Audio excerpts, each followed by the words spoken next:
आदाब, नमस्कार। The red mic में आपका स्वागत है। मैं हूं सौरभ शुक्ला।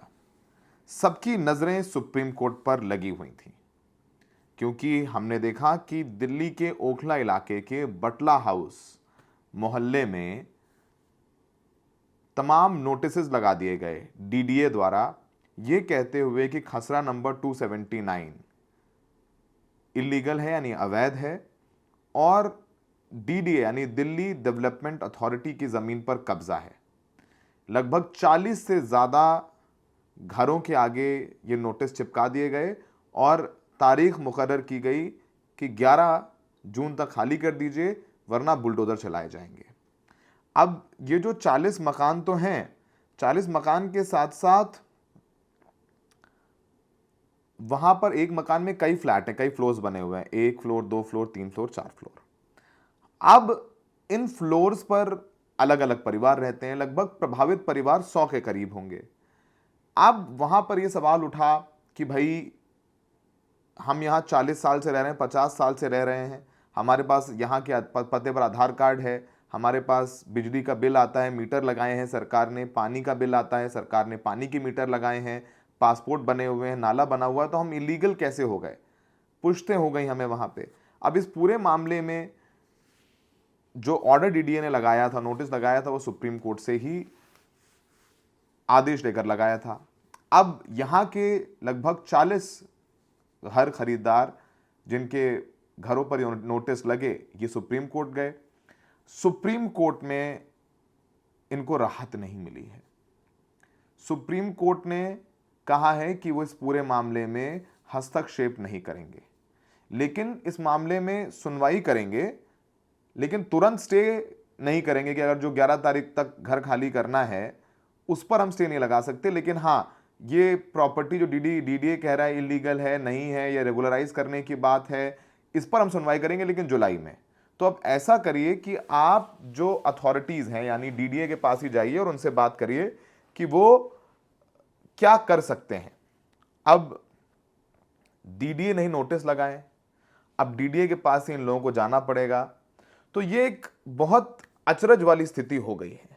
यानी जो राहत की उम्मीद में बटला हाउस के निवासी बैठे थे, वो राहत उनको नहीं मिलने वाली है। यानी अब लगभग इनके सर पर बुलडोजर पहुंच चुका है।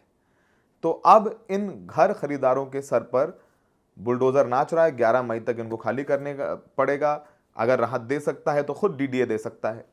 सुप्रीम कोर्ट से उनकी उम्मीदें थी, लेकिन वो उम्मीदें अब टूट गई हैं, राहत नहीं मिली है। अब वहां पर जिन्होंने घर लिए हैं वो उन्होंने सारी अपनी जमा पूंजी दे करके घर लिए हैं।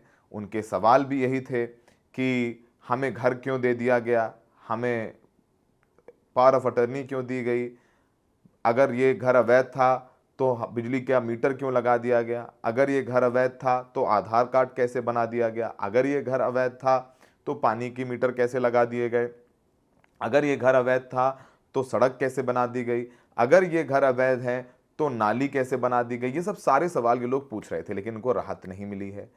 अब जो ओखला के विधायक हैं उनका कहना है कि पीएम उदय योजना के तहत राहत मिल सकती है, लेकिन ये टारगेट करने की कोशिश है, जानबूझ करके ये डीडीए की तरफ से कार्रवाई की जा रही है, टारगेट की जा रही है, क्योंकि वहां पर जो आबादी है वो अल्पसंख्यक समुदाय की ज्यादा है।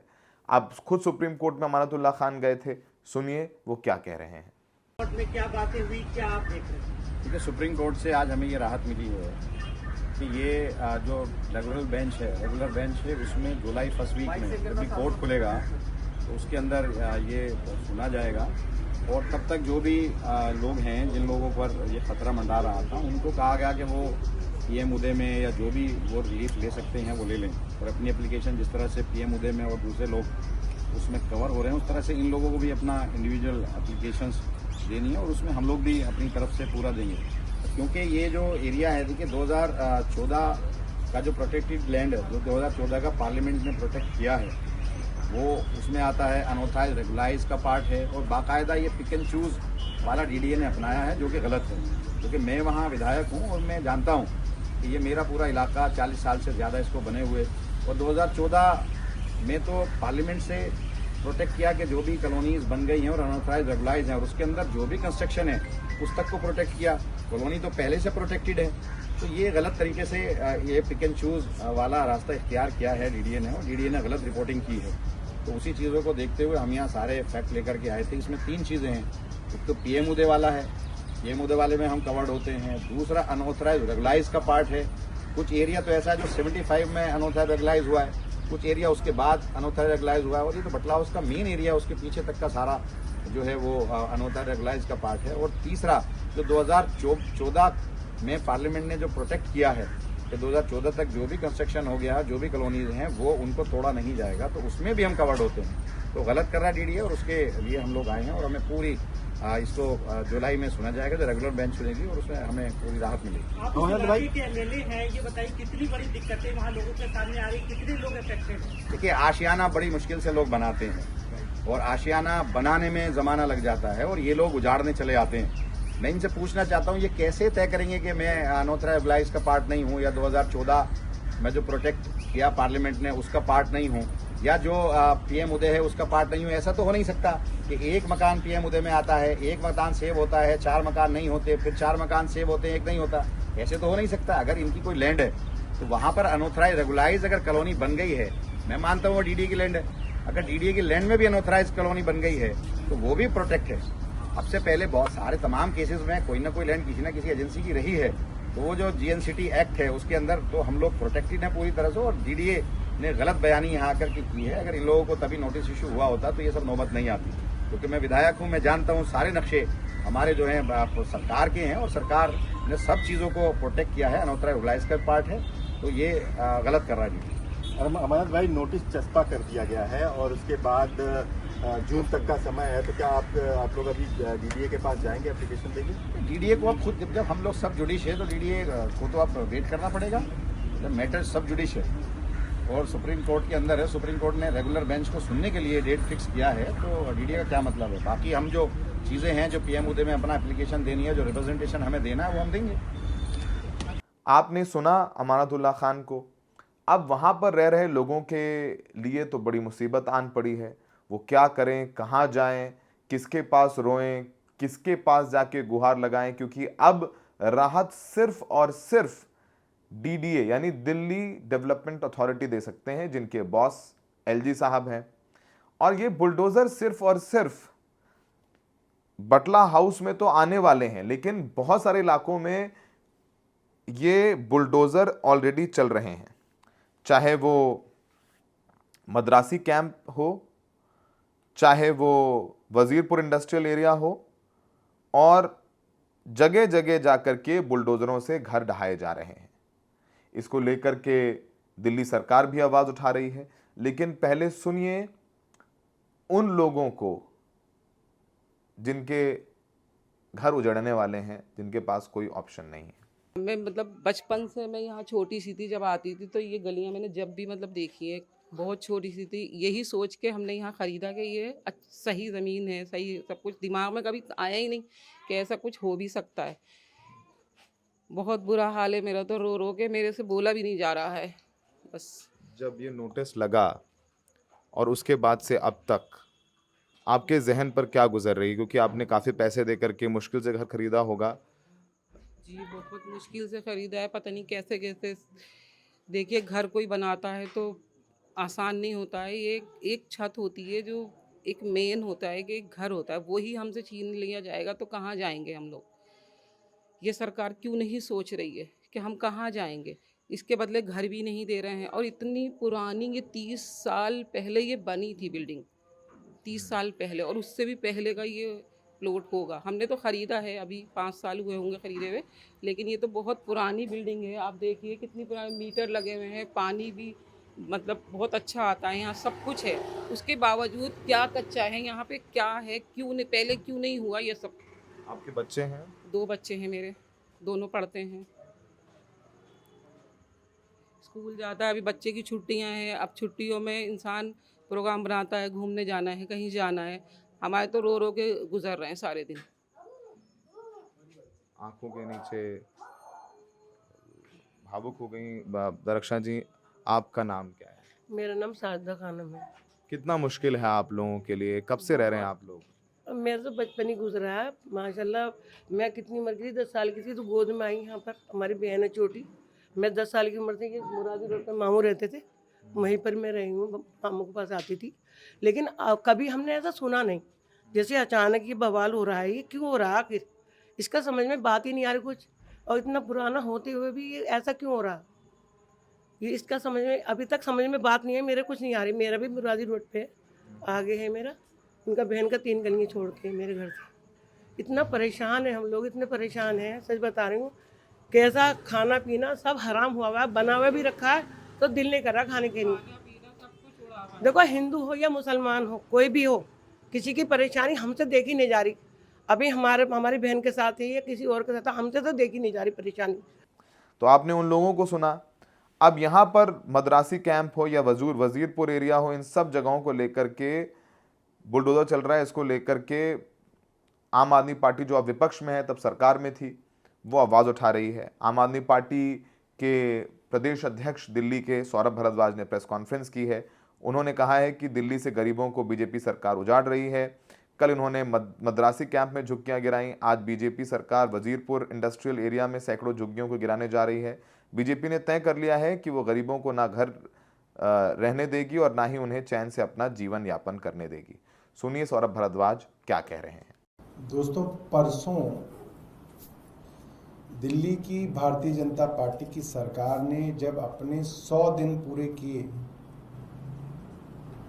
तो उस कार्यक्रम के अंदर दिल्ली की मुख्यमंत्री भारतीय जनता पार्टी की रेखा गुप्ता जी ने कहा और साफ शब्दों में कहा, दिल्ली में एक भी झुग्गी टूटने नहीं दी जाएगी।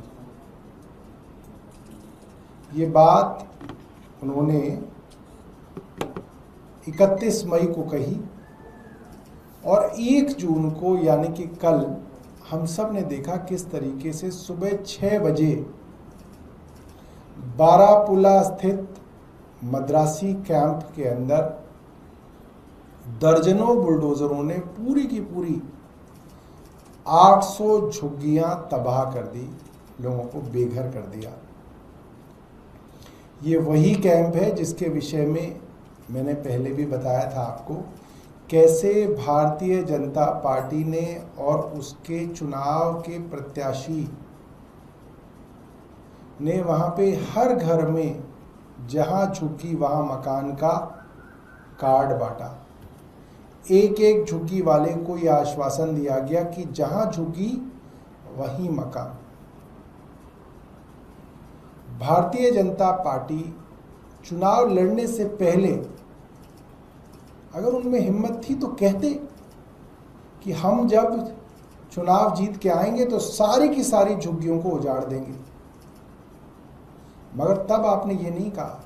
जो सबसे गरीब आदमी है दिल्ली का, जो बड़ी मुश्किल से अपना घर चलाता है, उस तक को आप लोगों ने चीट किया, उस तक के साथ आपने धोखा दिया। आप सोचिए, उस झुग्गी में रहने वाले गरीब आदमी से भी गरीब तो भारतीय जनता पार्टी के नेता निकले। वो तो फिर भी मेहनत मजदूरी करके अपना घर चलाता है। भारतीय जनता पार्टी ने तो उस गरीब आदमी तक को चीट किया। चीट के अलावा कोई और शब्द नहीं है। They cheated the poorest of poor of Delhi. BJP cheated them. तमाम नेता इनके, बड़े से बड़े और छोटे से छोटे, चुनाव से पहले 6 महीने से इन्होंने नौटंकियां करनी शुरू की। झुग्गी रात्रि प्रवास, उसके अंदर वीरेंद्र सचदेवा झुग्गियों में जाके गरीब बच्चों के साथ कैरम बोर्ड खेल रहे हैं। कोई इसके अंदर मंजीरे बजा रहा है, कोई जागरण कर रहा है, कोई खाना खा रहा है, कोई वहां पे सो रहा है। और खूब बड़े बड़े अंग्रेजी अखबारों में खूब फोटो छापी, खूब अखबारों के अंदर, टीवी के अंदर ये नाटक दिखाया गया कि कैसे भारतीय जनता पार्टी गरीब से गरीब झुग्गी वालों के यहाँ जाके एक ही वादा कर रही थी, जहां झुग्गी वहां मकान, हमें कोई दिक्कत नहीं थी। आपको झुग्गी हटानी है आप हटाइए और वहां पे उनको अच्छे आप फ्लैट दे दीजिए। वो भी झुग्गी वाले भी झुग्गी में कहाँ रहना चाहते हैं। आपने अब सुना अमानतुल्लाह खान क्या कह रहे हैं, सुप्रीम कोर्ट क्या कह रहा है, जो लोग जिनके घर उजड़ने वाले हैं वो क्या कह रहे हैं, और सौरभ भारद्वाज क्या कह रहे हैं। तो जहां झुग्गी वहां मकान। अब झुग्गी तो उजड़ गई हैं, मकान कहाँ मिलेंगे, कैसे मिलेंगे, ये नहीं पता। और जहां मकान मिलेंगे क्या उनकी हालत अच्छी होगी, नहीं पता। तो बीजेपी ने जो वादे किए थे वो देखना होगा निभा पाते हैं नहीं निभा पाते हैं। लेकिन फिर भी बता दूं कि दिल्ली चुनाव में इन सब झुग्गी वालों ने आम आदमी पार्टी को वोट किया था। आप मैप कर लेंगे, आपको समझ में आ जाएगा कि इन झुग्गी वालों ने ज़्यादातर ने बीजेपी को नहीं आम आदमी पार्टी को वोट किया था। तो क्या ये भी सवाल उठ रहे हैं, क्या उनसे बदला लेने के तहत कार्रवाई की जा रही है। ये राजनीतिक आरोप प्रत्यारोप चलता रहते हैं, लेकिन किसी का घर उजड़ जाए तो तकलीफ बहुत होती है। हमें देखने के लिए बहुत बहुत शुक्रिया।